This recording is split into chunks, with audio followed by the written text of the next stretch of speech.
Olá, pessoal! Na aula de hoje nós vamos falar sobre o vírus, o que são, como se multiplicam, como é que eles infectam as células. Vamos lá?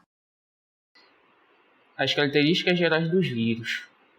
Os vírus são seres muito simples. Eles são formados basicamente por uma cápsula proteica envolvendo material genético. O conjunto capsídeo mais material genético formam o núcleo capsídeo. A existência dos vírus elas foram descobertas somente no ano de 1985. Dependendo do tipo de vírus, o material genético pode ser de DNA ou de RNA. Os vírus são comparados às células, mas não são considerados organismos, pois não possuem organelas ou ribossomos, necessário para a produção de sua própria energia metabólica, ou seja, o ATP. Eles são considerados parasitas intracelulares obrigatórios. Essa característica os impede de serem considerados seres vivos, pois dependem de células para se multiplicarem e, além disso, diferentemente dos organismos vivos, os vírus são incapazes de crescer em tamanho. A partir das células hospedeiras, os vírus obtêm aminoácidos e nucleotídeos, maquinária de síntese de proteínas, ou seja, os ribossomos, e energia metabólica. Os vírus eles são menores que todas as células, e eles são visíveis apenas no microscópio eletrônico. Alguns tipos de vírus são chamados de envelopados porque possuem um envelope lipoproteico proveniente da membrana plasmática da célula hospedeira. Esse envelope envolve uma ou mais cápsulas proteicas que o vírus pode apresentar. Um exemplo de vírus envelopado é o HIV, vírus da imunodeficiência humana, que provoca a AIDS. O HIV é um vírus de RNA e possui moléculas inativas de certas enzimas em seu interior. Geralmente, um grupo de células que um tipo de vírus infecta é basicamente restrito, e a infecção viral começa com a adesão da proteína viral, presente no envoltório.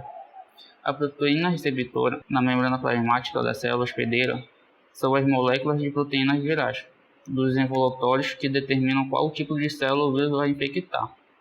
Dessa forma, o vírus pode infectar somente as células que são vulneráveis a ele. A capacidade de replicação do vírus é surpreendente. Um único vírus é capaz de se multiplicar em poucas horas, milhares de novos vírus.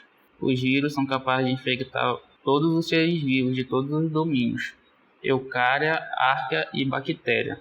Agora vamos para a evolução dos vírus. Passam por evolução e seleção natural, e a maioria deles evolui rapidamente. Quando dois vírus infectam uma célula ao mesmo tempo, eles podem trocar material genético para formar novos vírus misturados. Os vírus não apenas evoluem, mas eles também tendem a evoluir mais rápido que os seus hospedeiros, como os humanos. Isso faz com que a evolução viral seja um tópico importante, não só para os biólogos que estudam vírus, mas também para os médicos, bem como qualquer pessoa que esteja exposta aos vírus. Isso significa todos nós. A variação nos vírus. A seleção natural só pode ocorrer quando tem a matéria-prima correta. A variação genética.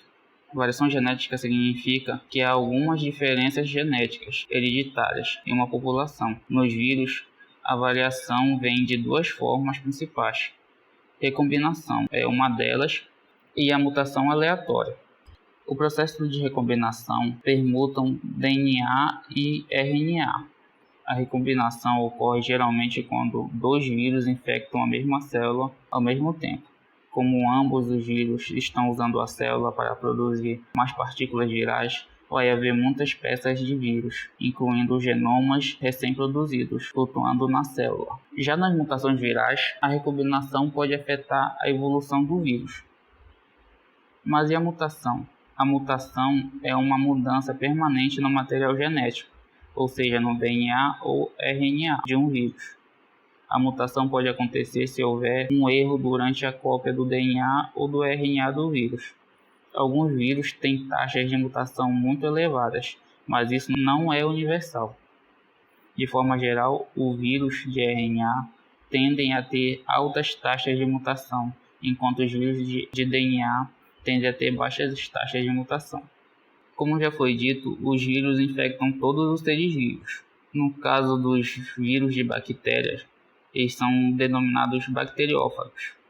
No interior da célula bacteriana, o DNA inicia a multiplicação e transcreve moléculas de RNA mensageiro, utilizando para isso enzimas da própria bactéria, incapazes de distinguir o DNA viral do bacteriano.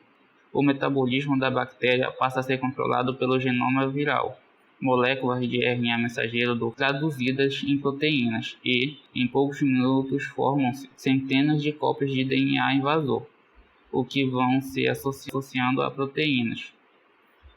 Uma enzima viral, lisocima, produzida ao final da infecção, degrada os componentes da parede bacteriana. Cerca de 30 minutos após a penetração do DNA de um único bacteriófago, a bactéria se rompe e libera dezenas de fagos, que podem infectar imediatamente outras novas bactérias ao redor e reiniciar o ciclo.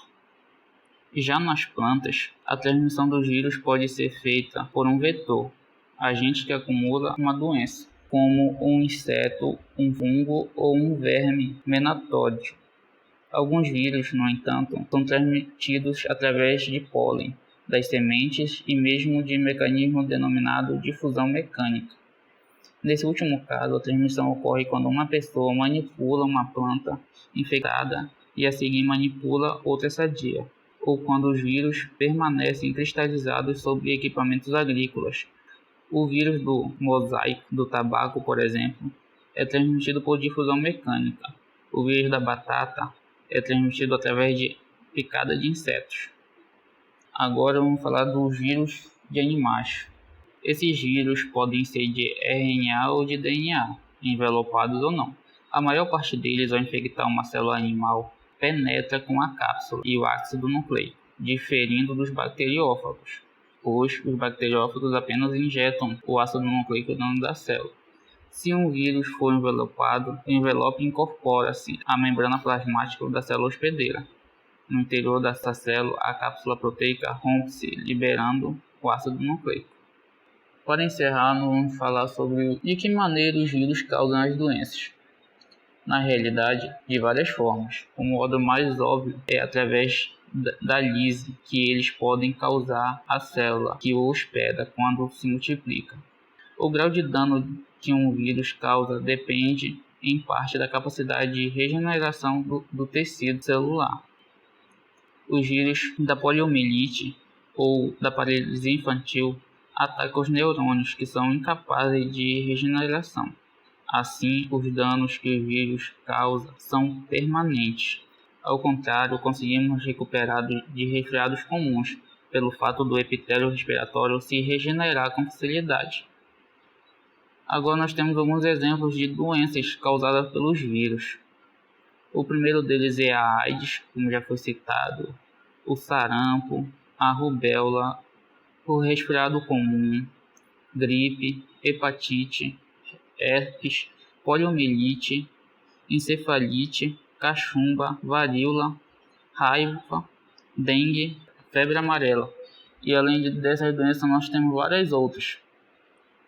Então, encerramos aqui a nossa segunda videoaula. Esperamos que vocês continuem nos seguindo e até a próxima.